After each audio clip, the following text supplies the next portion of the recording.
دوستو، مہاتما گاندھی ایک نام جو عدم تشدد کے خلاف مزاحمت، قیادت اور سماجی تبدیلی کا مترادف ہے۔ 20ویں صدی کی سب سے قابل احترام شخصیات میں سے ایک ہیں۔ 2 اکتوبر 1869 کو پور بندر ہندوستان میں پیدا ہوئے۔ ان کی زندگی کا سفر انصاف، مساوات اور آزادی کے لیے غیر متزلزل وابستگی سے عبارت تھا۔ گاندھی کا تعلق ایک معمولی گھرانے سے تھا اور انہوں نے بنیادی تعلیم ہندوستان میں حاصل کی۔ ان کی پرورش اس کے والدین کی سچائی اور شفقت کی اقدار سے گہرا اثر انداز ہوئی۔ مہاتما گاندھی کے والد کرم چند اتم چند گاندھی تھے، جنہیں عام طور پر کرم چند گاندھی یا کبا گاندھی کے نام سے جانا جاتا ہے۔ انہوں نے گاندھی کی ابتدائی زندگی اور اقدار کی تشکیل میں اہم کردار ادا کیا۔ کرم چند گاندھی 1822 میں گجرات، ہندوستان کے چھوٹے سے قصبے پور بندر میں پیدا ہوئے۔ ان کا تعلق مڈ بنیاد برادری سے تھا جو روایتی طور پر تجارت سے وابستہ تھی۔ کرم چند کا خاندان اپنے مضبوط اصولوں اور اخلاقی اقدار سے وابستگی کے لیے جانا جاتا تھا۔ کرم چند نے پوتلی بائی سے شادی کی اور ان کے ساتھ مل کر 4 بچے ہوئے، جن میں موہن داس بعد میں مہاتما گاندھی کے نام سے مشہور ان کا سب سے چھوٹا بچہ تھا۔ کرم چند کی پوتلی بائی سے شادی چھوٹی عمر میں طے پا گئی تھی، جیسا کہ اس زمانے میں رواج تھا۔ کرم چند گاندھی کا اپنے بیٹے کی پرورش اور اقدار پر خاصا اثر تھا۔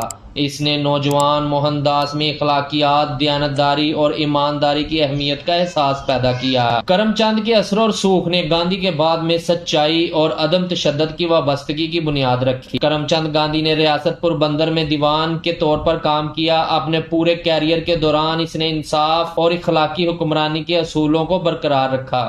ان اقدار نے اس کے بیٹے پر گہرا اثر ڈالا، جو بعد میں اسی طرح کے اصولوں کو اپنی سرگرمی اور قیادت پر لاگو کرے گا۔ کرم چند تعلیم کی طاقت پر یقین رکھتے تھے اور اس بات کو یقینی بناتے تھے کہ ان کے بچوں کو ٹھوس تعلیم ملے۔ سیکھنے پر اس زور نے گاندھی کی فکری اور فلسفیانہ ترقی کی تشکیل میں اہم کردار ادا کیا۔ دوستو، کرم چند گاندھی جین مت کے پیروکار تھے، ایک ایسا مذہب جو عدم تشدد، سچائی اور خود نظم و ضبط پر زور دیتا ہے۔ ان اصولوں کے ساتھ ان کی وابستگی نے گاندھی کے روحانی سفر پر گہرا اثر ڈالا اور ایک رہنما فلسفہ کے طور پر عدم تشدد کو اپنایا۔ کرم چند گاندھی کا انتقال 1885 میں جب گاندھی کی عمر صرف 16 سال تھی۔ ان کے والد کی تعلیمات اور اقدار زندگی بھر گاندھی کی رہنمائی کرتی رہیں۔ گاندھی اکثر اپنے اخلاقی کمپاس پر اپنے والد کے اثر و سادگی اور سچائی کی زندگی گزارنے کے لیے ان کے عزم کے بارے میں بات کرتے تھے۔ دوستو، کرم چند گاندھی کی میراث ان کے بیٹے کی تبدیلی کی قیادت اور ہندوستان کی جدوجہد آزادی میں ان کے کردار کے ذریعے زندہ ہے۔ انہوں نے مہاتما گاندھی کو جو اقدار عطا کی، ان کا نہ صرف ان کے بیٹے کے ذاتی کردار بلکہ تاریخ کے دائرے پر بھی گہرا اثر پڑا۔ مہاتما گاندھی قانون کی تعلیم حاصل کرنے کے لیے لندن گئے اور بریسٹر بن گئے، تاہم جنوبی افریقہ میں نسل پرستی اور امتیازی سلوک کے ساتھ ان کے تجربات نے انصاف اور انسانی حقوق کے لیے اس کے جذبے کو بھڑکا دیا، جس سے وہ سرگرمی کی راہ پر گامزن ہوئے۔ گاندھی کا طرز زندگی کم سے کم تھا اور سادگی اور خود کفالت پر مرکوز تھا۔ وہ سچائی، عدم تشدد اور خود نظم و ضبط کی زندگی گزارنے میں یقین رکھتے تھے۔ ان کا لباس ایک سادہ لنگوٹی ان اصولوں سے وابستگی کی علامت ہے جن کی وہ وکالت کرتے تھے۔ گاندھی کو جنوبی افریقہ میں امتیازی سلوک کا سامنا کرنا پڑا، جس کی وجہ سے وہ ہندوستانی کمیونٹی کے لیے شہری حقوق کی مہمات کو منظم کرنے پر مجبور ہوئے۔ دوستو، گاندھی نے یونیورسٹی کالج لندن میں قانون کی تعلیم حاصل کی اور انہیں 1891 میں بار میں بلایا گیا۔ ان کی قانونی تعلیم نے انہیں انصاف اور قانون کی طاقت کو سماجی تبدیلی ایک آلے کے طور پر سمجھنے کی بنیاد فراہم کی۔ ہندوستان واپس آنے پر گاندھی نے برطانوی نو آبادیاتی حکومت کی وجہ سے ہونے والے مصائب کا مشاہدہ کیا۔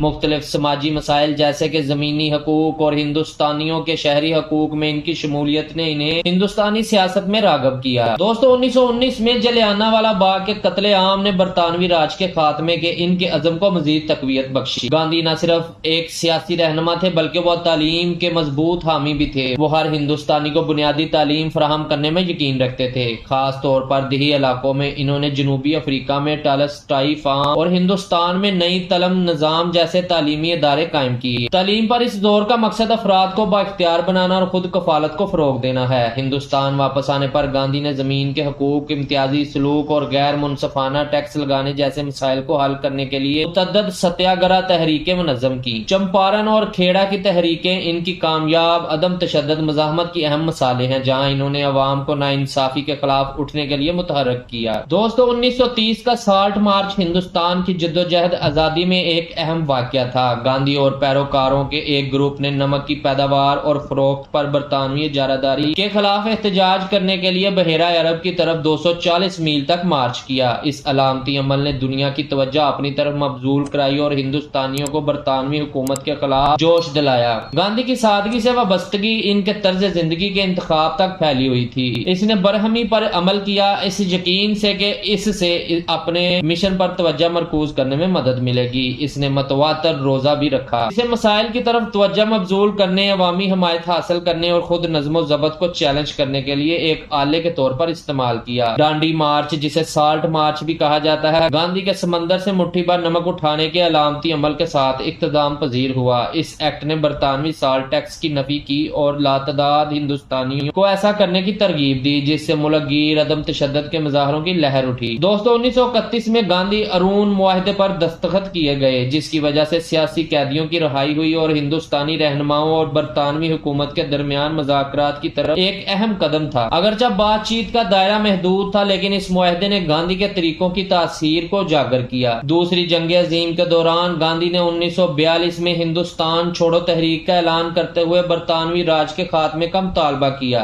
ان کا خیال تھا کہ جنگ میں برطانیہ کی مصروفیت ہندوستان پر ان کی گرفت کو کمزور کر دے گی، تاہم اس کی گرفتاری اور قید نے تحریک کے فوری ہم کو پریشان کر دیا۔ دوستو، گاندھی نے ایک آزاد ہندوستان کا تصور کیا، جہاں پر شہری کو ذات، مذہب یا معاشی حیثیت سے قطع نظر مساوی حقوق اور مواقع حاصل ہوں۔ وہ سوراج میں یقین رکھتے تھے اور ہندوستانی عوام کو ان کی اجتماعی طاقت سے بیدار کرنے کی کوشش کرتے تھے۔ گاندھی کے غیر متشدد سول نافرمانی اور ستیہ گرہ کے طریقے ہندوستان کی جدوجہد آزادی کی ریڑھ کی ہڈی بن گئے۔ انہوں نے سالٹ مارچ اور ہندوستان چھوڑو جیسی تحریکوں کی قیادت کی، جس نے برطانوی اتھارٹی کو چیلنج کیا اور لوگوں کو اکٹھا کیا۔ گاندھی اور جناح دونوں ممتاز رہنما ہندوستان کے مستقبل کے لیے مختلف نظریات رکھتے تھے۔ جہاں گاندھی نے ہندوؤں اور مسلمانوں کے درمیان اتحاد کی حمایت کی، جناح نے ایک علیحدہ مسلم ریاست کی وکالت کی، جس کے نتیجے میں ہندوستان کی بالآخر تقسیم اور پاکستان کی تخلیق ہوئی۔ دوستو، گاندھی کے فلسفے نے مارٹن لوتھر کنگ جونیئر اور نیلسن منڈیلا جیسے رہنماؤں کو متاثر کیا۔ انہوں نے بڑے پیمانے پر لکھا، جس میں سچائی کے ساتھ میرے تجربات کی کہانی اور ہند سوراج جیسے کام شامل ہیں۔ گاندھی کے نمک ٹیکس کے احتجاج نے عالمی توجہ مبذول کروائی اور غیر منصفانہ نو آبادیاتی قوانین کے خلاف مزاحمت کی علامت بنی۔ دوستو، 15 اگست 1947 کو آزادی حاصل کرنے کے بعد ہندوستان ایک جمہوریہ میں تبدیل ہوا۔ جواہر لال نہرو ملک کے پہلے وزیر اعظم بن گئے، جنہوں نے قوم کو جدیدیت اور اقتصادی ترقی کی طرف لے جایا۔ تاریخ پر مہاتما گاندھی کے اثرات کو زیادہ نہیں سمجھا جا سکتا۔ اس کی تعلیمات اور اعمال ان لوگوں کے لیے امید کی کرن بنے ہوئے ہیں جو عدم تشدد کے ذریعے مثبت تبدیلی چاہتے ہیں۔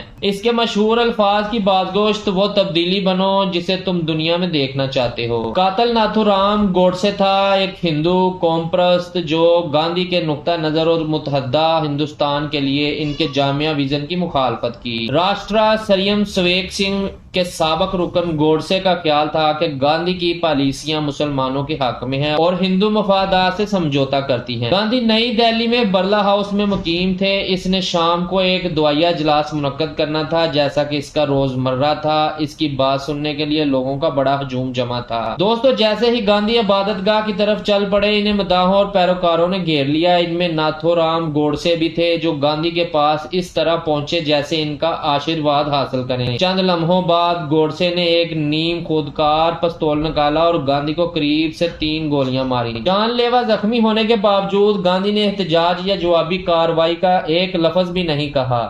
عینی شاہدین کے مطابق اس کے آخری الفاظ ارے رام تھے جب اس نے دعا اور ہتھیار ڈالنے کے اشارے میں ہاتھ جوڑے۔ گاندھی کے قتل کی خبر تیزی سے پھیل گئی، جس سے ہندوستان اور دنیا بھر میں صدمے اور غم کی لہر دوڑ گئی۔ قاتل گوڈسے کو جائے وقوع پر پکڑا گیا اور بعد میں اس پر مہاتما گاندھی کے قتل کی کوشش کی گئی۔ گاندھی کو قتل کرنے کا ناتھو رام گوڈسے کا بنیادی مقصد فرقہ وارانہ ہم آہنگی کو فروغ دینے کی گاندھی کی کوششوں اور ہندوستان کی تقسیم پر ان کے موقف کی شدید مخالفت تھی۔ گوڈسے کا خیال تھا کہ گاندھی کی پالیسیاں مسلمانوں کے حق میں ہیں اور پاکستان کی تخلیق کا باعث بنی، جسے وہ ہندو مفادات کے لیے نقصان دہ سمجھتے تھے۔ ناتھو رام گوڈسے اور اس کے ساتھی نارائن آپٹے پر مہاتما گاندھی کے قتل کا مقدمہ چلایا گیا۔ نومبر 1949 میں گوڈسے کو قصوروار ٹھہرایا گیا اور اسے موت کی سزا سنائی گئی۔ 15 نومبر 1949 کو گوڈسے اور آپٹے دونوں کو پھانسی دے کر پھانسی دی گئی۔ مہاتما گاندھی جو ہندوستان میں باپ آف نیشن کے طور پر قابل احترام ہے، نے اپنے پیچھے ایک گہری اور پائیدار میراث چھوڑی ہے جو دنیا بھر میں لوگوں کو متاثر کرتی ہے۔ ان کی زندگی کے کام، اصولوں اور شراکت نے تاریخ پر ایک انمٹ نشان چھوڑا ہے جس نے سماجی، سیاسی اور اخلاقی سوچ کو تشکیل دیا ہے۔ گاندھی کی میراث کا خلاصہ کئی اہم پہلوؤں میں کیا جا سکتا ہے۔ گاندھی کی سب سے پائیدار میراث ان کا عدم تشدد کا فلسفہ یا اہنسا ہے۔ وہ پرامن ذرائع سے تنازعات کو حل کرنے اور سماجی تبدیلی کے حصول پر یقین رکھتے تھے۔ عدم تشدد پر اس کی پابندی دنیا بھر میں شہری حقوق کی تحریکوں کے لیے ایک رہنما اصول بن گئی۔ دوستو، مارٹن لوتھر کنگ جونیئر اور نیلسن منڈیلا جیسے لیڈروں کو متاثر کیا۔ گاندھی نے ستیہ گرہ کا تصور تیار کیا جس میں غیر منصفانہ قوانین اور طریقوں کو چیلنج کرنے کے لیے سچائی اور اخلاقی قائل کی طاقت کا استعمال کرنا شامل ہے۔ اس فلسفے نے عام افراد کو تشدد کا سہارا لیے بغیر ظلم، ناانصافی اور استبداد کے خلاف کھڑے ہونے کی طاقت دی۔